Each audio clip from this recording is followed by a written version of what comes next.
What is going on, guys? My name is Patrick, aka Chief Pat, and today bringing you guys the next episode of my Let's Play Clash of Clans series. Alright, we definitely need to upgrade that archer tower on the top left. That's been sitting there for like the last couple of episodes. I haven't really done it yet. As well as I'm going to go ahead and upgrade our Dark Barracks with our elixir today to get the Hog Riders. I don't know if I'm going to use the Hog Riders at Town Hall 7, but I might bring them out at Town Hall 8. And yeah, I'm sort of just doing some random upgrades around the base. Like I said in the last video, nothing that I have left is super important. I have the air defense to upgrade, which honestly I don't use that much. I think I have one of my Teslas that I need to upgrade to level 2 and level 3. I'm going to do those upgrades that I just talked about. I also want to make sure that I upgrade my gold storages. I've been talking about that for a while. They're pretty inexpensive. And then after that, I think that's mostly it besides my walls. I might do an episode or two of grinding out some walls. Maybe I'll upgrade my town hall and then do my walls, because I don't want to just like upgrade my town hall and have nothing to do for a couple of days. So I think that's probably going to be the plan. Do another episode or two of upgrading some buildings, and then after that do our town hall, and then during the days that our town hall is upgrading, make sure that we upgrade our walls while we can. It's not a big deal to upgrade your walls. It's big of a deal to upgrade at town hall 8 going into town hall 9 to make sure you get your walls done, because that's when the loot penalty really starts to kick in. But honestly, going from town hall 7 to town hall 8 isn't too big of a difference. You're really just not going to be able to abuse any town hall 6 that you come across, which is slightly significant. So that's why I'm going to make sure I do as many walls as I can. It's not a big deal, but I'm probably just going to do them just because it's so easy. So yeah, this raid's going pretty well. I am using Barbarian Archer, and you can see that my Barbarian King, I'm using him for the very first time.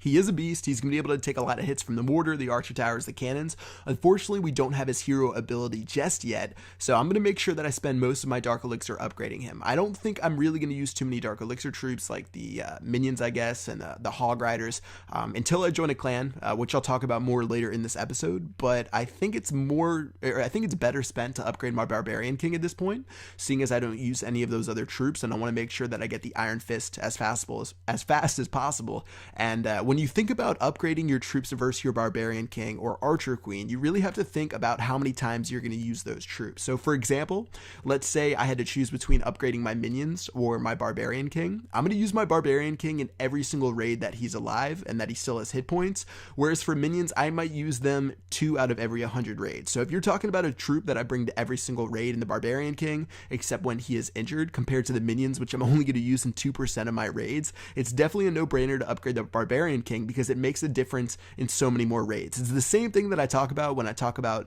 upgrading your army camps versus upgrading certain troops, because your army camps are going to affect you in literally every single raid. The boost of having an extra 5 or 10 troops is so much more valuable than upgrading something like your healers or wizards, or a troop that you're really not using that often. So definitely think about that when you upgrade your stuff, how many times you're actually going to be using the upgrade. And that's why I like to prioritize the king, prioritize the army camps, and then certain troops that I use in pretty much every single raid. So that's just something to think about. Let's go ahead and look at this raid here. I did switch back to giants, wall breakers, archers, and goblins, and it turned out to be a pretty good choice for this raid, because with Barbarian Archer, I probably wouldn't have been able to have gotten in on both sides. Barbarian Archer is pretty good for attacking outside of the base, but getting in there, it's definitely worth it to have these giants and wall breakers, as well as my goblins are going to be able to skip the defenses and clear out those elixir pumps and gold mines as quickly as possible. So good stuff there. We're already sitting at 1.7 million gold, which is more than enough to upgrade our archer tower. I sort of want to upgrade something else though. Like at this point,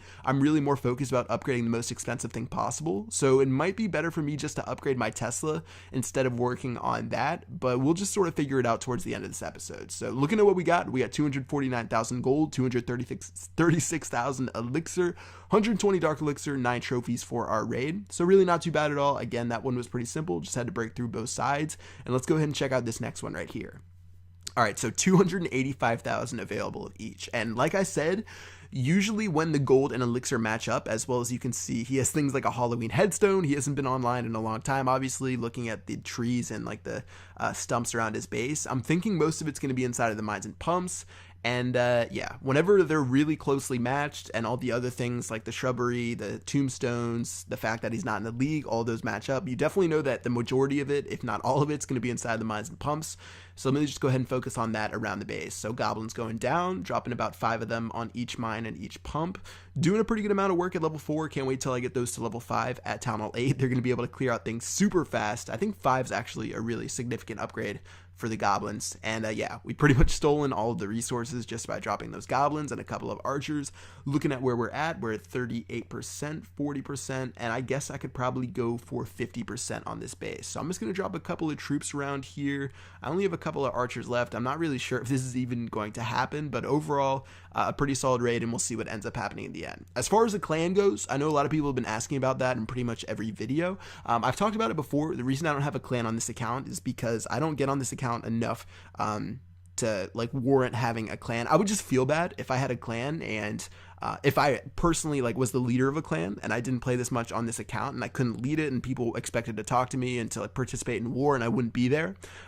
So I'm thinking that with this clan, I might just like hop from clan to clan and join some random clans. So I'm going to figure that out within the next episode or two. Maybe just visit your guys' clans. You guys can post them in the comment section and stuff like that, and sort of just switch back and forth and have a way to interact with you guys rather than have to worry about the stress of managing my own clan on this account. So if you guys think that's a good idea, let me know in the comment section below, or if you have another idea that you think's pretty good, just let me know. And I'm thinking about shoring that up in the next episode or two, because I definitely want to get some clan castle troops, because it's going to help me a lot for a lot of my raids coming up soon. So yeah, we're at 1140 trophies, looking pretty good. I do have 2 builders available, as well as this gold mine here is going to finish up in just a second. So I can do 3 upgrades today, and I'm going to do the one after that gold mine finishes after the episode wraps up. So I'm going to upgrade the Archer Tower like I said. I'm also going to upgrade this Hidden Tesla since it is pretty expensive and I want to get that out of the way. And then once that final gold mine finishes upgrading to level 11, I'm going to go ahead and upgrade my Dark Barracks like I said in the beginning of the episode. So overall, we got 3 pretty big upgrades out of the way. I think after this, yeah, we're going to probably do the air defense in the next episode, as well as some of the walls, but things are definitely moving along at this Town Hall level, and I can't wait to see what happens once we get to Town Hall 8. So that's pretty much going to wrap it up for this video. Hope you guys enjoyed it. If you did, make sure you drop a like. Definitely let me know what you think about clans in the comment section below. But yeah, I just realized that cannon next to the Dark Elixir, or Dark Barracks isn't upgraded, so I'm probably going to do that. So yeah, I'll see you guys in the next episode. Peace out.